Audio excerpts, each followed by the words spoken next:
기쁘다. 나 주 안에 늘 기쁘다. 주 나와 늘 동행하시니 나 주 안에 늘 기쁘다.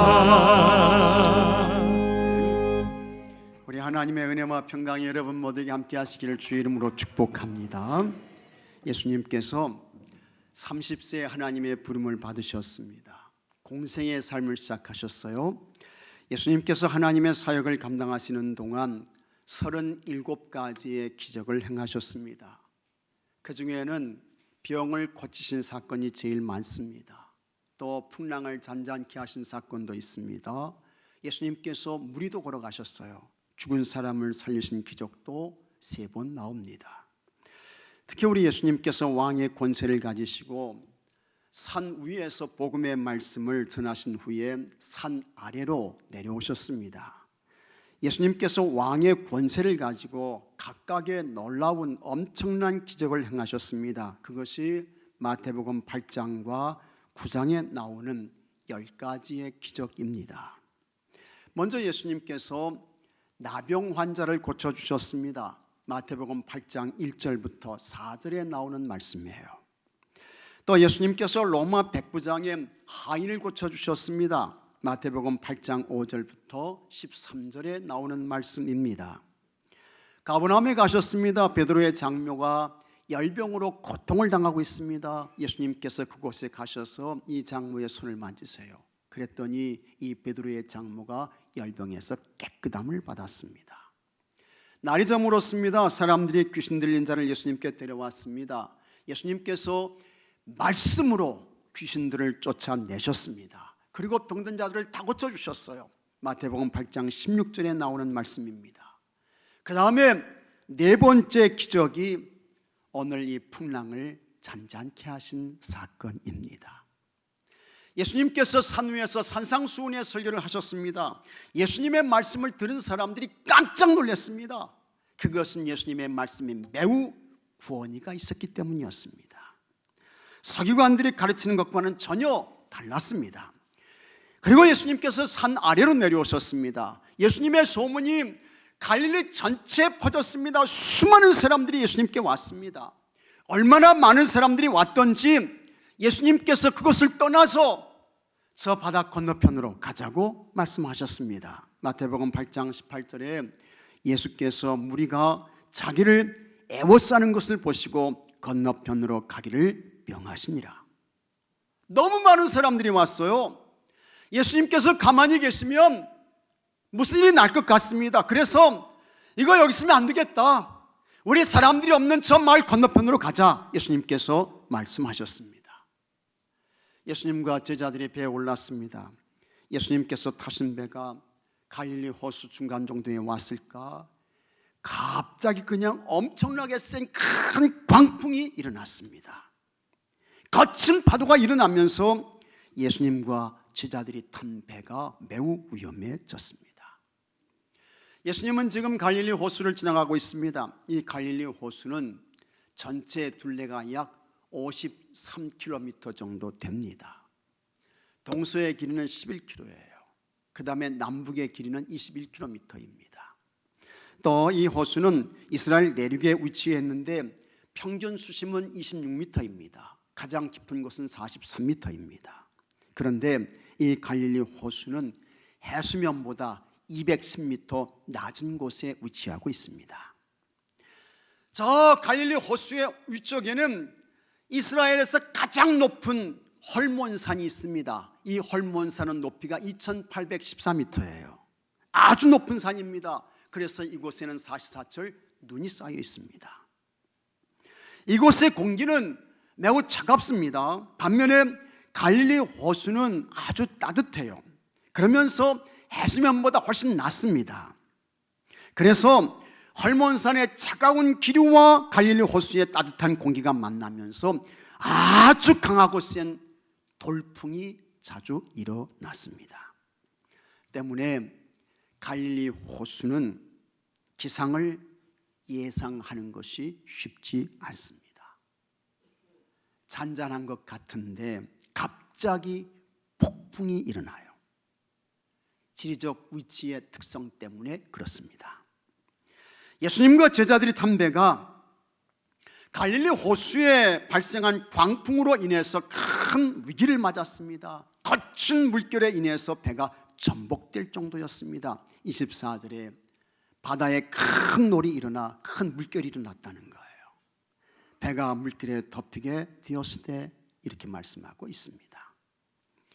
여기서 우리는 먼저 중요한 영적 교훈을 하나 얻을 수 있습니다. 여러분이 지나가는 인생의 바다에는, 같이 하겠습니다. 일기예보가 없다. 인생의 바다에는 일기예보가 없어요. 갈릴리 호수에 일기예보를 하는 것이 쉽지 않은 것처럼 사람의 인생에도 일기예보를 거의 할 수 없습니다. 한다고 해도 안 맞아요. 틀리는 경우가 많습니다. 언제, 어떻게, 무슨 일을 당할지 아무도 몰라요. 누구도 모릅니다. 예측할 수 없습니다. 제자들이 풍랑을 만나 곤경을 치르고 있는 것은 그들이 배 젓는 것을 모르는 초보자이기 때문이 아닌 것입니다. 예수님 제자 중에는 어부 출신들이 있잖아요. 베드로와 안드레, 야고보와 요한, 어부입니다. 빌립의 직업도 어부였습니다. 이들은 갈릴리 호수에서 물고기를 잡았습니다. 그래서 이들은 적어도 이 갈릴리 호수, 이 갈릴리 바다에 대해서는 전문가였습니다. 하지만 그렇다고 해서 그들은 폭풍을 피할 수 있었느냐? 아니었습니다. 인생에 있어서도 고난과 시련의 폭풍은 서툰 사람에게만 오는 것이 아닙니다. 누구든지 사람이라고 하면 다 겪어요. 모든 사람이 경험합니다. 그래서 건강하던 사람도 어느 날 갑자기 아픕니다. 치료할 수 없는 병이 오게 되는 것입니다. 경영에 있어서는 전문가, 박사예요. 그렇다고 해서 다 성공합니까? 아닙니다. 어느 날 갑자기 자기도 모르게 실패하는 거예요. 예수님 잘 믿고 신앙생활 잘하는 사람이라고 해서 시험과 어려움이 없습니까? 그렇지 않습니다. 다 곤경과 시험과 어려움을 당하게 되는 것입니다. 그러면 어떻게 해야 이 큰 광풍을 이겨내고 예수님께서 열어주시는 새로운 승리와 평강의 길로 나갈 수 있을까? 어떻게 해요? 첫째로 예수님의 동행하심을 믿어야 합니다. 예수님의 동행하신다. 이건 믿으셔야 돼요. 24절에 바다에 큰 놀이 일어나 배가 물결에 덮이게 되었을 때 예수께서는 주무시는지라. 제자들이 맞는 광풍의 현장에 예수님이 안 계신 것이 아니었습니다. 예수님께서 제자들과 함께 하셨습니다. 그런데 예수님께서 주무시고 계셨습니다. 구약 성경을 보면 예레미야라고 하는 선지자가 나옵니다. 이 사람은 눈물의 예언자라고 합니다. 유다 나라의 16번째 왕인 요시야 때부터 시작해서 마지막 20번째 왕인 시드기야 때까지 예레미야가 예언 활동을 했습니다. 그 시기는 전체가 41년입니다. 하나님께 범죄했던 남왕국 유다를 하나님께서 치셨습니다. 심판의 도구 바벨론이었습니다. 하나님께서 바벨론을 불러와서 남왕국 유다를 망하게 하셨습니다. 예레미야가 유다와 예루살렘이 망하는 모습을 그의 두 눈으로 똑똑히 봐요. 그때에 그 모습이 얼마나 처참하고 참혹했던지 예레미야의 눈에서 막 눈물이 쏟아져 내립니다. 눈물이 마르질 않아요. 어느 정도로 예레미야가 이 눈물을 흘렸느냐? 시내가 흐르는 것처럼, 시냇물이 흐르는 것처럼 그렇게 눈물을 쏟았어요. 예레미야 3장 48절에 딸 내 백성이 파멸로 말미암아 내 눈에는 눈물이, 같이 하겠습니다, 시내처럼 흐르도다. 예레미야의 눈에서요 눈물이 흘러. 근데 시냇물처럼 눈물이 흘러내리는 거예요. 뭐 그냥 한 방울 두 방울 찔끔찔끔 그게 아니래도요, 그냥 눈에서 눈물이 막 시냇물처럼 흘렀다는 거예요. 얼마나 그가 눈물을 많이 쏟았던지 그 눈물로 인해서 눈에 병이 왔습니다. 그 다음에 여러분, 창자가 끊어지는 것 같은 고통을 느꼈습니다. 그리고 간이 녹아내리는 것 같은 아픔도 경험했습니다. 예레미야 2장 11절에 내 눈이 눈물에 상하며 내 창자가 끊어지며 내 간이 땅에 쏟아졌으니 이는 딸내 백성이 패망하여 어린 자녀와 젖먹는 아이들이 성읍 길거리에 기절함이로다. 참 정말 처참한 비극적인 그런 모습을 본 거예요. 눈물이 시내처럼 흐르고 간이 녹아 창자가 끊어지는 아픔을 봐요. 그런 경험을 해요. 그때에 예레미야가 하나님께 기도합니다. 통곡하며 기도하는 거예요. 하나님, 왜 이와 같은 일들을 겪게 하십니까? 하나님 좀 살려주세요. 예레미야가 기도해요. 근데 그때에 하나님께서 예레미야의 기도를 그때 들어주시면 얼마나 좋아요. 근데 하나님께서 그때의 기도는 안 들으십니다. 그리고는 그의 가는 길을 막으셔요. 길을 틀어놓으십니다. 예레미야가 3장 8절에 내가 부르짖어 도움을 구하나 내 기도를 물리치시며, 하나님이 안 들으셨다는 거예요. 예레미야 기도를 물리치셨어. 다듬은 돌을 쌓아 내 길들을 막으사 내 길들을 굽게 하셨도다. 이렇게 되니 예레미야는 모든 소망이 다 끊어졌습니다. 더 이상 세상에 희망이 없는 거예요. 어떤 누구에게도 바라거나 기대할 것이 전무했습니다. 예레미야가 3장 18절에 스스로 이르기를 나의 힘과 여호와께 대한 내 소망이 끊어졌다 하였도다. 모든 것이 끊어졌어요. 기대가 없습니다. 희망이 없습니다. 소망 자체가 사라져 버렸습니다. 그런데 여러분, 우리도 충분히 이럴 수 있습니다. 그리고 그때 우리는 혼자인 것 같습니다. 내 주변에 도와줄 사람이 아무도 없는 것 같아요. 그러나 여러분, 그렇다 할지라도 확실한 것이 있습니다. 여러분 혼자가 아닙니다. 그와처럼 버려지지 않았습니다. 예수님께서 그곳에 계신 것을 믿으시기 바랍니다. 예수님께서 주무시고 계실 수도 있어요. 그러나 그렇다고 해서 예수님이 안 계신 것이냐? 아니에요. 예수님 계십니다. 예수님 그곳에 계세요. 예수님께서 함께 하십니다. 예수님께서 주무시고 계셔도 예수님이 풍랑 만난 제자들과 함께 계셨습니다. 그렇다고 하면 예수님이 계시니 걱정할 것이 없습니다. 두려워할 것이 없습니다. 겁에 질려서 절망하고 낭망하며 주저앉을 것이 아닙니다. 어떤 며느리가 시어머니 생일을 맞이해서 이제 생일 축하 문자를 보냈어요. 어머님 생신 축하합니다. 오래오래 사세요.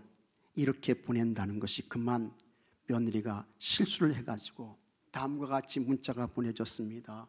생신 축하합니다. 오래오래 사네요. 오래오래 사세요. 이렇게 보낸다는 것이 며느리가 실수해가지고 오래오래 사네요. 이렇게 문자가 보내진 거야. 이 문자를 받은 시어머니가 이게 도대체가 오래오래 살라는 거야? 아니면 너무 오래 사니 살지 말라는 거야?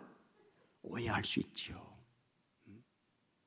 사람은요, 이렇게 작은 실수를 할 수 있고 그 실수로 인해서 오해가 생깁니다. 그 오해가 다툼과 분쟁의 불씨가 될 수 있습니다. 하지만 우리 예수님은 전혀 실수가 없습니다. 예수님께서 여러분을 큰 풍랑에 혼자 두시지 않습니다. 우리 예수님께서 함께 하고 계십니다. 예수님께서 동행하세요. 우리 예수님께서 여러분과 동행하심을 믿으시기 바랍니다. 예수님의 동행하심을 확신하며 여러분 두려워하지 마십시오. 염려하지 마세요. 예수님의 동행하시니 평강을 누리며 사는 여러분들이 되시기를 바랍니다. 예수님이 함께 하시니 안식을 누리며 사는 여러분들이 되기를 축복합니다. 둘째로 예수님께서 꾸짖어 주심을 믿어야 합니다. 제자들이 큰 풍랑을 만났습니다. 당황했습니다. 그러나 예수님은 주무시고 계세요. 그때에 제자들이 다급하게 주무시고 계신 예수님을 깨웁니다. 25절에 같이 한번 읽어보겠습니다. 그 제자들이 나와 깨우며 이르되 주여 구원하소서 우리가 죽겠나이다. 제자들이 주무시고 계신 예수님을 지금 깨우는 것입니다. 이것을 보면 이 상황이 얼마나 긴박한지를 알 수 있습니다. 제자들이 판단한 것으로는 이제 우리는 여기서 죽는다, 이제 죽어, 그런 상황이에요. 주여 구원하소서 우리가 죽겠나이다. 죽음 직전까지 왔습니다. 그때의 제자들이 주무시고 계신 예수님을 깨웁니다. 예수님께서 일어나셨습니다.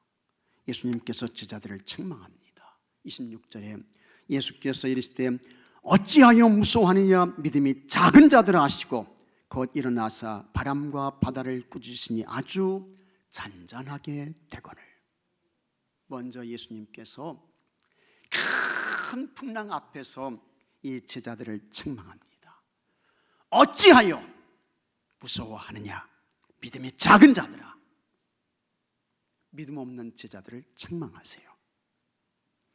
그러나 성경을 보게 되면 마가복음에서는 그 순서가 다릅니다. 마가복음 4장 39절에 예수께서 깨어 바람을 꾸짖으시며 바다더러 이르시되 잠잠하라 고요하라 하시니 바람이 그치고 아주 잔잔하여지더라. 이에 제자들에게 이르시되 어찌하여 이렇게 무서워하느냐, 너희가 어찌 믿음이 없느냐. 마태복음에서는 예수님께서 먼저 큰 풍랑 앞에서 제자들을 책망하는 거예요. 그 다음에 바람을, 광풍을 꾸짖습니다. 그러나 마가복음에서는 먼저 바람을 꾸짖어요. 그런 다음에 나중에 제자들의 믿음 없음을 책망합니다. 순서가 조금 다르죠. 왜 그럴까? 마태와 마가의 신학적 관점이 조금 다르기 때문에 그렇습니다. 마태는 예수님께서 먼저 마음의 풍랑을 잔잔케 하신 후에 인생의 풍랑도 잔잔케 하신다는 것입니다. 이게 마태의 관점이에요. 반면에 마가는 예수님께서 인생의 풍랑을 먼저 잔잔케 하시고 그 후에 마음의 풍랑도 잔잔케 하신다라는 것입니다. 순서가 조금 다르죠. 하지만 분명한 것은 여러분, 예수님께서 그것이 마음의 풍랑이든 인생의 풍랑이든 혹은 인생의 풍랑이든 마음의 풍랑이든 우리 예수님께서 잔잔케 하시는 것을 믿으시기 바랍니다. 믿습니까 여러분? 예수님이 잔잔케 하시는 거예요. 인생의 풍랑이든 마음의 풍랑이든 인생의 풍랑이든 예수님이 잔잔케 하시는 것입니다. 이건 뭘 말씀하느냐? 같이 하겠습니다. 예수님이 해결자이시다. 믿습니까 여러분? 예수님이 해결자가 되신다. 이건 말씀해 주고 있는 것입니다. 그러면 예수님께서 마음의 풍랑, 인생의 풍랑을 잔잔케 하셔야 하는데 어떻게 해야 예수님께서 그 모든 풍랑을 잔잔케 하실 수 있을까? 주무시고 계신 예수님 깨워야죠. 예수님 깨워야 돼요. 예수님 깨우는 게 뭐냐? 기도인 것입니다. 간구인 것입니다. 부르짖음이에요. 주무시고 계신 예수님께서 일어나셔서 역사하시도록 예수님 깨워야죠. 예수님이 일하시도록 예수님 깨워야 돼요. 그런데 언제 예수님이 일어나실까? 언제 예수님이 깨어나실까? 그래서 어느 때 예수님이 일하세요? 우리가 기도할 때인 것입니다. 우리가 간구할 때인 것입니다. 우리가 부르칠 때. 그래서 여러분 기도하셔야 돼요. 그렇기 때문에 우리가 부르짖는 거예요. 메리큐스 마네라고 하는 부인이 있었습니다. 남편 사업가였습니다. 사업 잘 됐어요. 번성했어요. 아주 좋았습니다. 그런데 이게 항상 잘 되는 게 아니었습니다. 어느 날 갑자기 그렇게 잘 되던 사업이 부도를 맞았습니다. 그 후로 이 남편이 이제 잠적하게 되는 거예요. 어디 갔는지 몰라. 빚쟁이들이 몰려와서 다 물건을 차압하는 것입니다. 길거리로 나앉게 되었습니다. 아들이 하나 있었는데 얼마나 어려웠던지 노트 하나, 연필 하나 살 돈이 없어요. 그만큼 힘들었습니다. 그런데 그 아들이 문구점에서 연필 하나를 훔치다가 붙잡혔어요. 그래서는 네 아버지 불러와라, 네 어머니 불러와라, 난리가 났습니다. 이 메리큐스 마네 부인이 이렇게 살 바에는 차라리 죽는 게 낫겠다, 이런 생각을 하게 되는 거예요. 그래서 어느 날 아이들을 다 잠을 재웁니다. 그리고는 가스를 열어가지고 집안에 이제 가스를 채우는 거예요. 가스가 막 새어나옵니다. 정신이 몽롱해져요. 바로 그때에 그 옆집에서 찬송 소리가 들려옵니다. 찬송 소리가. 하나님께서 이 부인에게 가브리엘 천사를 보내주신 거야. 그래서 찬송 소리가 들려오는데 이런 찬송 소리가 옆집에서 들려와요. 내 모든 시험 무거운 짐을 주 예수 앞에 아뢰이면 근심에 쌓인 날 돌아보사 내 근심 모두 맡으시네. 무거운 짐을 나 홀로 지고, 이 찬송이 막 들려오는 거예요. 하나님의 은혜죠.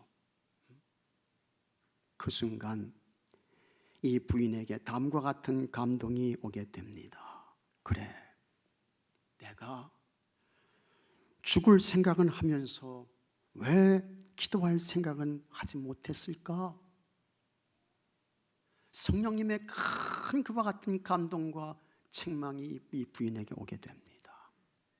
정신이 번쩍 났어요. 급하게 달려가가지고 가스를 잠깁니다. 그리고 아이들을 다 깨우는 거예요. 다 밖으로 빨리빨리 내보냈습니다. 창문을 활짝 열었습니다. 그리고 방 한가운데 엎드려서 하나님 앞에 기도하려고 눈을 감는데 눈물이 그의 눈에서 왈칵 쏟아져 내립니다. 이 부인에게 하나님께서 은혜를 주셨습니다. 용기를 주셨어요. 담대함을 주셨습니다. 평강을 주셨습니다. 도시 생활을 정리하고 한적한 시골로 내려왔습니다. 그리고 그곳에서 새 삶을 시작했습니다. 하나님께서 그녀에게 은혜를 베푸셨고 도와주셔서 이 아이들을 교회에서 하나님 말씀과 기도로 잘 키웠습니다. 아이들이 다 성공자가 됐어요. 문구점에서 연필 하나 훔쳤다가 이 아이가 참 하나님 교회에서 믿음과 말씀으로 잘 커가지고 아주 훌륭한 인물이 됐습니다. 그녀가 여러분 이렇게 말합니다. 죽을 수 있는 용기를 가진 자들이요, 하나님께 기도할 수 있는 용기로 바꾸어 보십시오. 100번의 탄식보다 한 번의 기도가 당신에게 기적을 가져다 줄 것입니다. 100번의 절망보다 한 번의 믿음이 당신의 운명을 바꾸어 줄 것입니다. 데일 카네기의 근심이요 안녕이라는 거기에 나오는 이야기입니다. 진짜 근심이 안녕됐죠. 맞아요. 사실입니다. 100번의 탄식 소용없습니다. 100번의 절망 그 인생을 망가뜨려요. 그러나 단 한 번이라도 간절한 기도가 여러분의 인생의 삶에 기적을 가져올 수 있습니다. 한 번의 애절한 부르짖음이 사람의 운명을 바꿔놓게 되는 것입니다. 잠에서 일어나신 예수님께서 바람과 바다를 꾸짖었습니다. 그러자 곧 바람과 바다가 잔잔해졌습니다. 방금 전까지만 해도 큰 풍랑으로 죽음의 문턱까지 갔잖아요. 이제는 아닙니다. 갈릴리 호수가 잔잔해졌습니다. 제자들도 안정을 찾았습니다. 예수님이 한번 꾸짖어 주시니 모든 것이 고요해졌습니다. 여러분이 만난 인생의 거친 풍랑이 있습니까? 여러분, 예수님께서 찾아오셔서 꾸짖어 주시기를 간구하시기 바랍니다. 먼저 여러분의 믿음 없음을 꾸짖어 주셔서 여러분의 믿음이 아주 견고하고 든든하게 세워지게 되기를 바랍니다. 그래서 어찌하여 이렇게 믿음이 작으냐, 왜 무서워하냐, 그와 같은 우리 예수님의 책망을 듣지 말고 로마 백부장처럼 이만한 믿음을 내가 이스라엘 중에서 만나보지 못했다, 이와 같은 칭찬과 인정을 받는 은혜가 있게 되기를 바랍니다.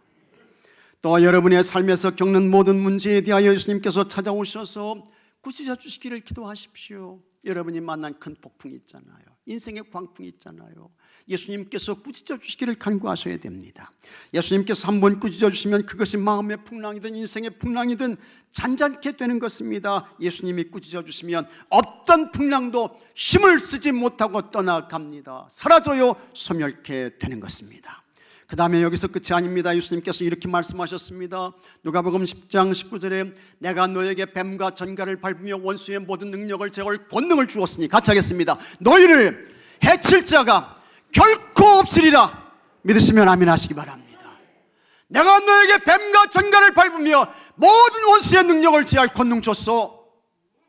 너희를 해칠 자가 결코 없다. 예수님 말씀하셨습니다.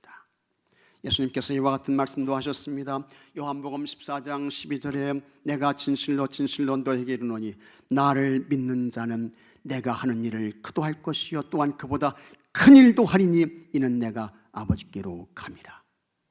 뱀과 전갈을 밟으며 원수의 모든 능력을 제할 권능 주셨습니다. 보혜사 성령님께서 함께 하시는 여러분은 예수님보다 더 큰 일도 할 수 있습니다. 그러니 하나님 자녀의 권세를 가지고 보혜사 성령님의 권능을 믿으시고 여러분에게 다가온 마음의 풍랑, 인생의 풍랑 예수의 이름으로 꾸짖기를 바랍니다. 강력하게 꾸짖으세요. 담대하게 꾸짖으십시오.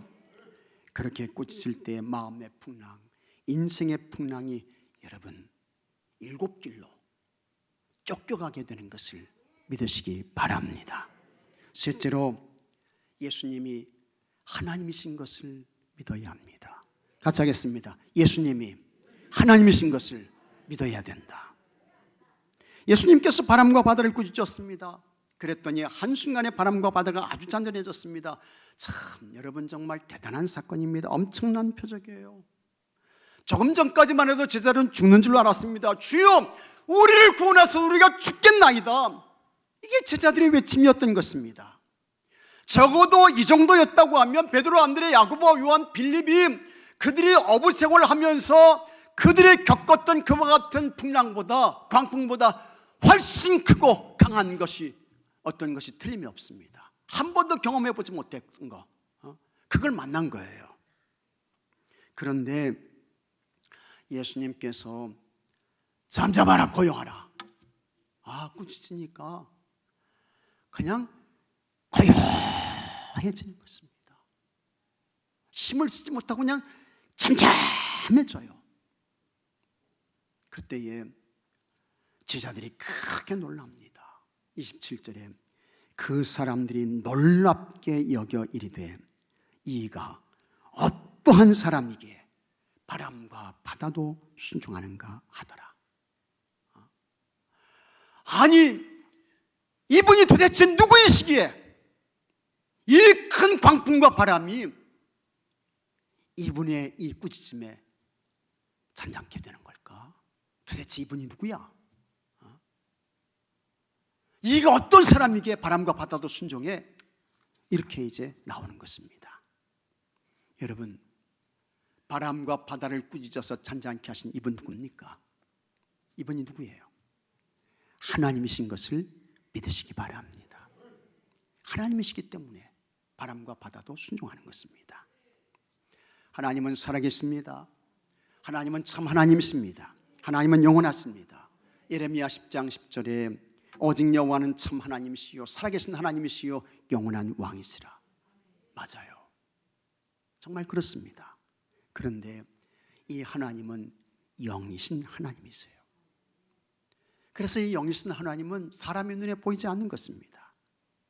그렇게 보이지 않는 하나님께서 보이는 하나님으로 이 세상에 오십니다. 사람의 몸을 입고 이 세상을 방문하세요. 이분이 누굽니까? 예수님이세요. 그래서 사도 요한이 다음과 같이 말씀했습니다. 요한복음 1장 18절에 본래 하나님을 본 사람이 없으되 아버지 품속에 있는 독생하신 하나님이 나타내셨느니라. 그래서 예수님이 하나님이신 것입니다. 예수님이 하나님이세요. 예수님이 하나님이시기 때문에 바람과 바다도 예수님께 순종했던 것입니다. 하나님이신 예수님의 명령하시는데 순종하지 않을 것이 없지요. 하나님이신 예수님께서 말씀하시면 바람과 바다도 잔잔해져요. 죽은 사람도 살아요. 없는 것도 있게 되는 것입니다. 24절에 바다에 큰 놀이 일어나 배가 물결에 덮이게 되었습니다. 여기서 이 큰 놀은 헬라어로 세이스모스 메가스라고 합니다. 세이스모스 메가스. 이 세이스모스는 지진입니다. 지진. 이거는 폭풍이에요.